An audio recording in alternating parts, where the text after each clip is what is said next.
the host of Facing South Florida. Jim DeFede joins us now for some election analysis and perspective. And Jim, we just heard some of those turnout numbers. What do those numbers tell you?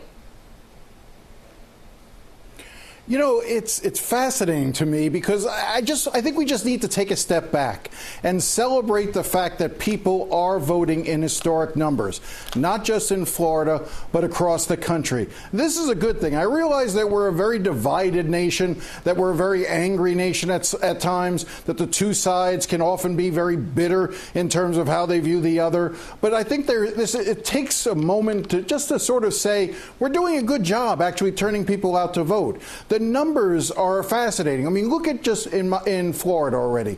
About 9 million people have already voted.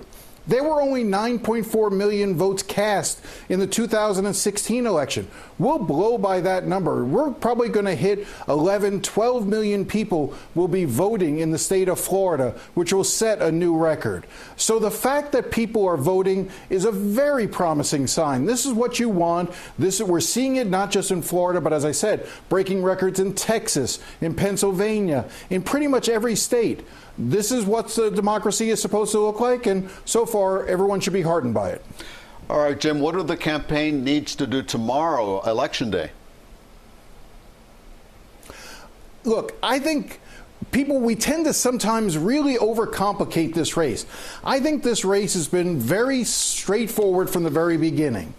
If older voters and women turn against Donald Trump, because they were key sources for him in 2016. If they turn away from Donald Trump, Joe Biden will be the next president. If they stay with the president, then he will likely be reelected. We can talk about the votes on the margin, whether or not he's getting enough, whether or not one candidate or another is getting enough Hispanic vote, whether or not one candidate or another is getting enough of the African American vote, whether or not these micro groups are targeting enough voters in Miami-Dade versus Broward versus Orange County. But the big picture is really pretty simple. You know, this is a referendum on the president. This is a referendum on his handling of the pandemic. And for those two groups, older voters and women, this is really a central question. How do they feel about the president? If they're with him, he gets another 4 years. If they turn on him, he doesn't. And again, we've been saying it over and over again. We're going to get a very good picture of what is going to happen in Florida early on tomorrow, like 7:30, 7:45, Jim, right?